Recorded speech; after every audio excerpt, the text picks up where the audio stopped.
이른바 문창극 강연에 감동을 받았다고 한 이인호 KBS 이사장의 지난해와 2006년 강연을 뉴스K가 찾아냈습니다. 이들 강연에서 이인호 이사장은 현재 역사관 논란을 일으키고 있는 내용보다 더 구체적이고 더 논란이 될 만한 발언들을 쏟아냈습니다. 이승만 전 대통령을 세계에서 드문 사상가라고 추켜 세우면서 4.19 유혈 진압의 총책임자인 그를 가리켜 국민에 맞선 적이 없다고 말했습니다. 제주 4.3 양민 학살에 대해서는 비극적인 사건이긴 하지만 대한민국 체제 유지에 필요한 희생이었다고 규정했습니다. 심지어는 정부 차원의 과거사 규명 활동조차 대한민국 전복 활동으로 폄훼했습니다. 나아가 전교조에 주사파가 침투해 공작을 벌이고 있다는 발언도 강연에서 나왔습니다. 김지혜 PD가 단독 보도합니다. 지난해 10월 보수 성향의 민간 싱크탱크로 불리는 한반도 선진화재단이 주최한 한 포럼. 지난 5일 KBS 이사장에 선임된 이인호 서울대 명예교수가 강연자로 섰습니다. 이날 이 이사장이 준비한 강연의 핵심 주제는 이승만 전 대통령에 대한 추앙이었습니다.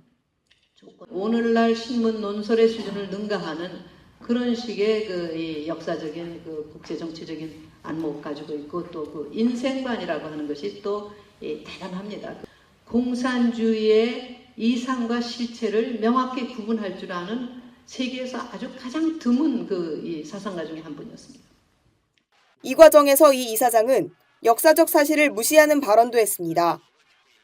4.19 혁명 당시 유혈 진압의 최고 책임자인 이승만 전 대통령을 부상 시민을 보살핀 인자한 지도자로 표현했습니다. 이승만 박사는 4.19로 불미롭게 물러나셨지만은 본인이 걸어 나갔지 어떤 독재자들 같이 탱크를 가지고 국민에 맞서거나 4.19에 봉기한 사람들이 잘못됐다는 말씀을 하신 적이 없습니다. 젊은 사람들이 그렇게 하는 건 젊은이로서 참 잘한 거라고 병원에까지 위문하는 분을 천하에 없는 독재자로 알고 있습니다. 김구 선생의 암살과 관련해서는 헌병대를 비롯한 군이 개입하는 등 이 전 대통령의 개입을 의심할 만한 수많은 정황들이 있음에도 김구 선생이 정치적 위협이 될 리가 없었다는 납득하기 어려운 주장을 합니다. 김구 선생을 암살을 했다는 건 이건 완전히 오해지. 이승만 박사의 그동안의 쭉 행적이나 모든 걸로 볼 때 그 당시에 김구 선생이 정치적인 위협이 될 리도 전혀 없었고 이승만 전 대통령 연구로 저명한 한 학자는 이인호 이사장이 아무리 서양사를 전공했다 해도 역사학자로서 가져서는 안 되는 인식이라고 평가합니다. 이 이사장은 광주 민주화운동을 유혈 사태라고 표현하며 정부가 통제된 상황에서 사망자 수치가 부풀려졌던 부분에 대해 굉장한 흑색선전이라며 당시 군사정권 입장과 비슷한 인식을 드러냈습니다.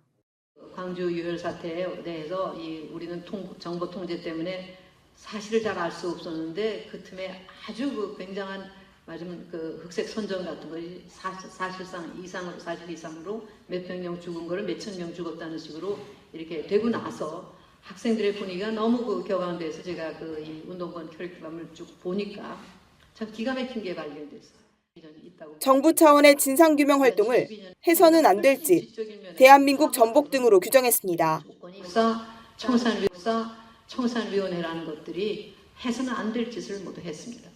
제주 4.3 사건, 광주 사건 모든 것을 전부 다 정부가 잘못했고 정부에 항거해서 일어난 소위 국민이고 그쪽이 헌법기관이다. 이따위 식의 조사 보고서나 또는 이 재판 결과들이 나왔습니다. 대한민국 전복은 이미 그때부터 공공연하게 시작이고 정부가 거기 앞장을 서고 돈을 댔던 겁니다. 지난 2006년 한국기독교목회자협의회가 주최한 강연에서는 제주 4.3 사건에서 벌어진 양민 학살에 대해 대한민국 체제 유지를 위해 필요한 희생이었다고 평가했습니다. 지금 다시 조명이 되고 있는 제주 4.3 사태라든가 이 여수 순천 사건이라든가 그런 것이 공산당에 의해서 결국 체제 전복 기도에서부터 비롯됐다고 하는 것은 명명백백한 역사에서 다 나오는 사실들입니다. 다만 그런 것을 진압하는 과정에서 억울하게 희생된 양민들이 너무 많기 때문에 그것이 또 끝까지 굉장히 심각한 후유증을 낳고 있지만은 이 대한민국을 결국 지키는데 그러한 식의 그 일이 필요하게 됐다고 하는 것이 바로 우리의 비극이었습니다. 이들 강연에서는 정교조에 대한 편향성도 드러났습니다. 지난해 강연에서 이인호 이사장은 정교조의 주사파가 침투해 공작을 벌이고 있다고 주장했습니다. 어떻게 보면은 그 사람들한테 역사 교육은 아까도 말했듯이 그렇게 정치적인 도구로서 중요한 거라는 인식이 처음부터 있었고 의도적으로 교육부 교과 지침을 만드는 일, 또 이 교과서 집필 같은 데 짜고 들어갔습니다. 모두가 다 그렇다는 얘기는 아닙니다. 그들의 공작이라는 건 항상 10명 중에 하나나 둘만 끼어 있으면은 속으로부터 그 내용을 잡는 거예요. 전교조도 마찬가지 모든 거 처음에는 다 무난한 신선한 그런 이상을 가지고 출발을 합니다. 그러면 그 조직을 다 해놓으면 거기를 파고 들어가서 전혀 다른 목적으로 이용을 하는 거죠. 2006년 강연에서는 정교조가 사학재단을 장악할 수 있다는 편향적인 인식을 드러냈습니다.